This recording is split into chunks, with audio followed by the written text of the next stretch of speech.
NHAI रो बड़ नियम एणिकी गाड़ी ओभरलोड थिले गणिबे दंड फास्टैग रे कटिबो पैसा जदि आपण जातीय राजपथ रे गाड़ी चालना करंती तेबे एई खबर आपणक पई गुरुत्वपूर्ण सूचना अनुसार ट्रक पिकअप वैन एवं अन्य वाणिज्यिक जानवाहन पई ओभरलोडिंग एवं पूर्व अपेक्षा बहुत महंगा प्रमाणित हेबाकू जाउची। सरकार गतकाली थारु नूतन नियम लागू करिसेंती जहा परिवहनकारी एवं ड्राइवर मानक उपरे सीधासलख प्रभाव पकाइबो।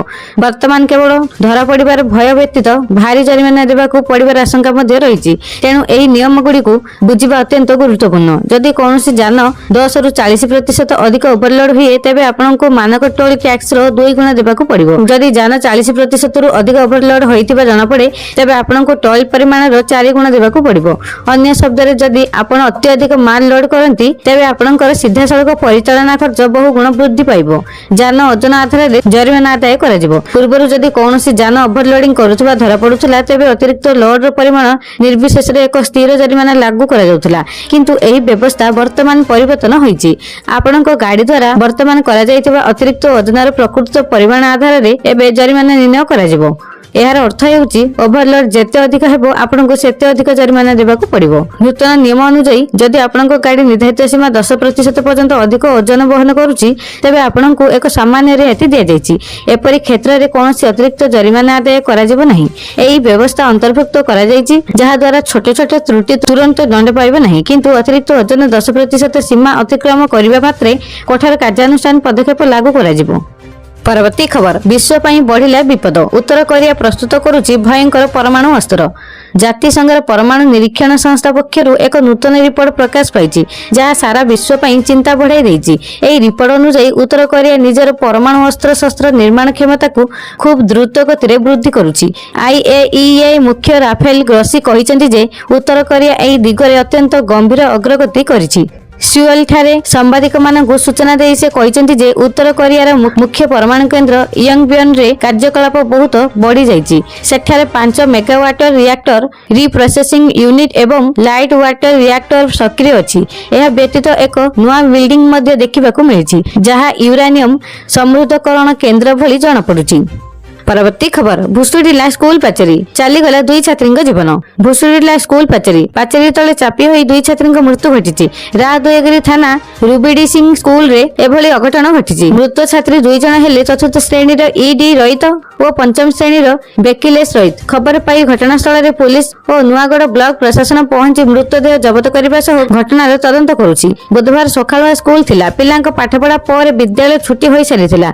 एहा पर स्कूल परिसर रे पिला माने खेलुथिले। चतुर्थ श्रेणी एही 2 छात्री मध्ये सांग पिलांक सह खेलुथिले। एही समय रे हठात स्कूल पाचेरीटी भांगी सेमानक ऊपर पड़ी जाइथिला। फल रे पाचेरी तळे चापी होई 2 छात्रीଙ୍କ मृत्यु होइतिला। राउदयगिरी पुलिस और नुआगढ़ ब्लॉक प्रशासन घटनास्थल रे पहुंची तदंत आरंभ करिछि। उभय छात्रीଙ୍କ मृत्यु पर स्थानीय अंचल रे शोकर छाया खेली जाइछि। परवर्ती खबर श्रीलंका ईरान फेरिले 230 रु अधिक नौसेना नाविक। श्रीलंका अमेरिकीय बुड़ाजहाज आक्रमण एवं इंजिन खराब होगा कारण संकट में पड़ता ईरान नौसेनार 2टी जहाजर 230 रु अधिक नाविकों को निज देश को फेराई दि जाइछि। प्रतिरक्षा अधिकारी सूचना अनुसार मंगलवार विलंबित राति रे तुर्कीर एक विमान जोगे मोट 238 जन नाविकों को स्वदेश पठा जाइछि। गत मार्च 4 तारिख रे ईरान नौसेना जहाज आइरिश डेना श्रीलंकार अंतर्जातीय जलसीमा बाहर अमेरिका आक्रमण शिकार होइतिला जेउठिरे 84 जन नाविक मृत्यु घटिथिला। एही घटना पर श्रीलंका नौसेना 32 जन को उद्धार करथिले।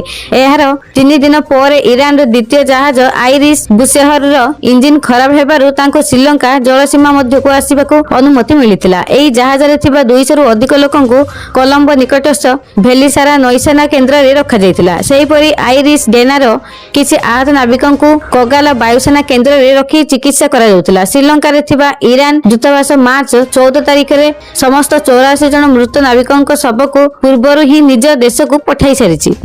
परवर्ती खबर ड्रग्स माफिया ऊपर अमेरिकार प्रचंड आक्रमण 4 निहित। ड्रग्स चोरा चालाण एवं तथा कथित नार्को टेररिज्म विरोध में अमेरिका निजर सामरिक कार्यानुष्ठान को जोरदार करी पूर्व प्रशांत महासागर में आउ एक बड़ आक्रमण करिछि। अमेरिकार सदर्न कमांड सूचना दैछन्ति जे एप्रिल 14 तारिख रे joint task force southern spear अधीन रे एक संदिग्ध जहाज उपर शक्तिशाली सामरिक आक्रमण करा जायतिला। एही आक्रमण रे 4 जन कथित नार्को आतंकवादी प्राण हराइछन्ति। अमेरिकार ସରକାର କହିବା ଅନୁଯାୟୀ ଏହି ବ୍ୟକ୍ତିମାନେ ଡ୍ରଗ୍ସ ଚୋରାଚାଲାଣ ସହ ଜଡ଼ିତ ଥିଲେ। ଆମେରିକୀୟ ସେନା ଦାବି କରିଛି ଯେ ଏହି ଜାହାଜଟି ପୂର୍ବ ପ୍ରଶାନ୍ତ ମହାସାଗରରେ ଡ୍ରଗ୍ସ ଚୋରାଚାଲାଣ ପାଇଁ ବ୍ୟବହୃତ ହେଉଥିବା ମାର୍ଗରେ ଯାଉଥିଲା ଏବଂ ଗୋପନୀୟ ସୂଚନା ଆଧାରରେ ଏହାକୁ ଟାର୍ଗେଟ କରାଯାଇଥିଲା। ଏହି କାର୍ଯ୍ୟାନୁଷ୍ଠାନରେ କୌଣସି ଆମେରିକୀୟ ନୌସେନା ମୃତାହତ ହୋଇନାହାନ୍ତି। ପରବର୍ତ୍ତୀ ଖବର ଏସବୁ ଖାଉଥିଲେ କମ ଦିନରେ କରିବେ ମୃତ୍ୟୁବରଣ। ପ୍ରଥମେ ମଦ ଜାଣନ୍ତୁ ଆଉ କେଉଁ ଖାଦ୍ୟ। ପ୍ରାୟତଃ କୁହାଯାଏ ଯେ ଆପଣଙ୍କ ଖାଦ୍ୟପେୟ ଅଭ୍ୟାସ ଆପଣଙ୍କ ଶରୀର ଉପରେ ସବୁଠାରୁ ଗୁରୁତ୍ୱପୂର୍ଣ୍ଣ ପ୍ରଭାବ ପକାଇଥାଏ। ଯେପରି ଆପଣ ଏକ ମେଡିସିନରେ କେଉଁ ପ୍ରକାରର ତେଲ ଲଗାନ୍ତି ତାହା ଏହାର ଜୀବନ କାଳ ନିର୍ଣ୍ଣୟ କରେ, ସେହିପରି ଆପଣଙ୍କ ଖାଦ୍ୟ ଆପଣଙ୍କ ଶରୀରର ଦୀର୍ଘାୟୁ ଏବଂ ସ୍ୱାସ୍ଥ୍ୟ ଉପରେ ସିଧାସଳଖ ପ୍ରଭାବ ପକାଇଥାଏ। କିନ୍ତୁ ଏହି ପ୍ରଭାବ ସର୍ବଦା ତୁରନ୍ତ ଦେଖାଯାଏ ନାହିଁ। ଦୀର୍ଘକାଳୀନ ଭାବରେ ଶରୀର ଉପରେ କିଛି ପଦାର୍ଥର ଅଭାବ ଧୀରେ ଧୀରେ ପ୍ରକାଶ ପାଏ। ଏହି ପଦାର୍ଥଗୁଡ଼ିକ ଶରୀରକୁ ଦୁର୍ବଳ କରିବା ଆରମ୍ଭ କରେ ଏବଂ ଏହାର ସ୍ୱାସ୍ଥ୍ୟକୁ ଭିତରୁ ବିପଦପୂର୍ଣ୍ଣ କରିଥାଏ। ଖରାପ ଖାଦ୍ୟପେୟ ପ୍ରସନ୍ତ ହୃଦରୋଗ, ମେଟାବଲିକ ବିକାର ଏବଂ କର୍କଟ ଭଳି ଗମ୍ଭୀର ଅବସ୍ଥା ସମେତ ଅନେକ ପ୍ରମୁଖ ସ୍ୱାସ୍ଥ୍ୟ ବିପଦକୁ ଜନ୍ମ ଦିଏ। ଆପଣ ଏହି ଜିନିଷକୁ ଅଣଦେଖା କରିବା ଉଚିତ ନୁହେଁ, କାରଣ ସେମାନଙ୍କର ସେବନ ସମୟ ସହିତ ଶେଷରେ ଆପଣଙ୍କ ଜୀବନକାଳ ହ୍ରାସ କରିପାରେ। ସେଗୁଡ଼ିକ ହେଲା ମଦ୍ୟପାନ, ପ୍ରକ୍ରିୟାକୃତ ମାଂସ, ଚିନିଯୁକ୍ତ ପାନୀୟ, ସାଚୁରେଟେଡ ଚର୍ବି। ପରବର୍ତ୍ତୀ ଖବର ଆଇନ ମନ୍ତ୍ରୀଙ୍କ ଘୋଷଣା। ମହାପ୍ରଭୁଙ୍କ ଦର୍ଶନ ବ୍ୟବସ୍ଥାରେ ହେବ ବଡ଼ ପରିବର୍ତ୍ତନ। ଶ୍ରୀମନ୍ଦିରରେ ମହାପ୍ରଭୁଙ୍କ ଦର୍ଶନ ନେଇ ବଡ଼ ଘୋଷଣା କଲେ ଆଇନ ମନ୍ତ୍ରୀ ପୃଥ୍ୱୀରାଜ ହରିଚନ୍ଦନ। ବଦଳିବ ଦର୍ଶନ ବ୍ୟବସ୍ଥା। ଖୁବ୍ ଶୀଘ୍ର ସ୍ଲଟ ବୁକିଂ ମାଧ୍ୟମରେ ଶ୍ରୀମନ୍ଦିରର ଦର୍ଶନ ବ୍ୟବସ୍ଥା ଆରମ୍ଭ ହେବ। ଏନେଇ ଆଇନ ମନ୍ତ୍ରୀ ସୂଚନା ଦେଇଛନ୍ତି। ଏଣିକି ଜଗା ଦର୍ଶନ ପାଇଁ ଆଉ ଘଣ୍ଟା ଘଣ୍ଟା ଅପେକ୍ଷା କରିବାକୁ ପଡ଼ିନପାରେ। ମନ୍ତ୍ରୀଙ୍କ କହିବା ଅନୁସାରେ ଜଗା ଦର୍ଶନ କରିବା ପାଇଁ ଶ୍ରଦ୍ଧାଳୁଙ୍କୁ ଆଗୁଆ ବୁକିଂ କରିବାକୁ ପଡ଼ିବ। ଉଭୟ ଲାଇନ ଏବଂ ସ୍ଲଟ ବୁକିଂ ଦର୍ଶନ ଜାରି ରହିବ। ତେବେ ବୁକିଂ କରିଥିବା ବ୍ୟକ୍ତି ସେହି ସମୟରେ ହିଁ ଜଗା ଦର୍ଶନ କରିବେ। ଶ୍ରଦ୍ଧାଳୁମାନେ ସ୍ୱତନ୍ତ୍ର ହୋଲ୍ଡିଂ ଏରିଆରେ ରହି ପରୀକ୍ଷାମୂଳକ ଭାବରେ ସ୍ଲଟ ବୁକିଂ ଦର୍ଶନ ବ୍ୟବସ୍ଥା କରାଯିବ। ଯଦି ଏହା ସଫଳ ହେବ ତାହେଲେ ଏହାକୁ ସ୍ଥାୟୀ ଭାବେ କାର୍ଯ୍ୟକାରୀ କରାଯିବ।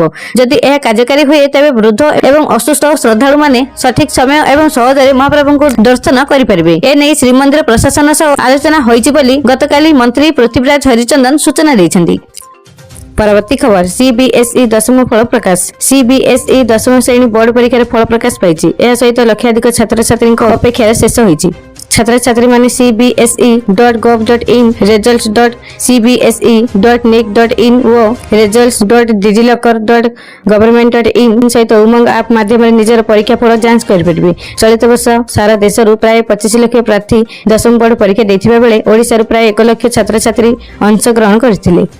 ପରବର୍ତ୍ତୀ ଖବର ଦେଶର ଭବିଷ୍ୟତ ସହ ଖେଳୁଛି ପାକିସ୍ତାନ। 300 ପିଲାଙ୍କୁ HIV ଇଞ୍ଜେକ୍ସନ ଦେଇଦେଲେ ସରକାର। ପାକିସ୍ତାନର ପଞ୍ଜାବ ପ୍ରଦେଶରେ ଅବସ୍ଥିତ ଟାଉନସାରେ ଏକ ସରକାରୀ ଡାକ୍ତରଖାନାରେ ପୁନଃ ବ୍ୟବହୃତ ସିରିଞ୍ଜ ବ୍ୟବହାର ଯୋଗୁଁ 331 ଜଣ ପିଲା ଜୀବାଣୁ ରୋଗ HIV ରେ ଆକ୍ରାନ୍ତ ହୋଇଛନ୍ତି। ଏହି ପ୍ରକୋପ ଶେଷରେ ଏକ ମହାମାରୀ ରୂପ ନେଇଥିଲା। 2024 ମସିହାରେ ଏହାର ବ୍ୟାପିବା ଜଣାପଡ଼ିଥିଲା, ଯେତେବେଳେ ଜଣେ ସ୍ଥାନୀୟ ଡାକ୍ତର ଗୁଲ କେଶରାନୀ ହଠାତ୍ ସେହି ଅଞ୍ଚଳର ପିଲାମାନଙ୍କ ମଧ୍ୟରେ HIV ମାମଲା ବୃଦ୍ଧି ହେଉଥିବା ଦେଖିଥିଲେ। ଏପରି ଏକ ମାମଲାରେ 2 ଭାଇ ଭଉଣୀ ସାମିଲ ଥିଲେ। 8 ବର୍ଷୀୟ ମହମ୍ମଦ ଅମିନ HIV ରୋଗ ନିର୍ଣ୍ଣୟ ହେବା ପରେ ଅଳ୍ପ ସମୟ ମଧ୍ୟରେ ମୃତ୍ୟୁବରଣ କରିଥିଲେ ଏବଂ ପରବର୍ତ୍ତୀ ସମୟରେ ତାଙ୍କ ଭଉଣୀ ମଧ୍ୟ ଏହି ଭାଇରସରେ ପଜିଟିଭ ଚିହ୍ନଟ ହୋଇଥିଲେ। BBC ଦ୍ୱାରା କରାଯାଇଥିବା ତଦନ୍ତ ରିପୋର୍ଟିଂ ମାଧ୍ୟମରେ ଏହା ପ୍ରକାଶିତ ହୋଇଛି। ଏହି ରିପୋର୍ଟ ଅନୁଯାୟୀ ଟାଉନସାର ତହସିଲ ମୁଖ୍ୟାଳୟ ହସ୍ପିଟାଲରେ ମୁଖ୍ୟ ଚିକିତ୍ସା ସ୍ୱଚ୍ଛତା ପ୍ରୋଟୋକଲ ଗମ୍ଭୀର ଉଲ୍ଲଂଘନ ହୋଇଥିଲା। ଫଳସ୍ୱରୂପ ପାକିସ୍ତାନର ସ୍ୱାସ୍ଥ୍ୟ ସେବା ବ୍ୟବସ୍ଥାର ସ୍ଥିତି ସମ୍ପର୍କରେ ଗମ୍ଭୀର ପ୍ରଶ୍ନ ଉଠିଛି। ଆଗକୁ ଏଇଭଳି ଗୁରୁତ୍ୱପୂର୍ଣ୍ଣ ଖବର ବା ଅଧିକ ସୂଚନା ପାଇଁ ଆମ ସହିତ ଯୋଡ଼ି ହୋଇ ରୁହନ୍ତୁ। ଚ୍ୟାନେଲକୁ ଏବେ ହିଁ ସବସ୍କ୍ରାଇବ୍ କରି ପାଖରେ ଥିବା ବେଲ୍ ଆଇକନ୍କୁ ଦବାଇ ଅଲ୍ ନୋଟିଫିକେସନ୍ ଉପରେ ଅନ୍ କରି ରଖନ୍ତୁ, ଯାହାଫଳରେ ଯେବେ ବି ଯେକୌଣସି ଲାଟେଷ୍ଟ ବ୍ରେକିଂ ନ୍ୟୁଜ୍ ଆପଣମାନେ ଆମ ଚ୍ୟାନେଲ ମାଧ୍ୟମରେ ସର୍ବପ୍ରଥମେ ଦେଖିପାରିବେ।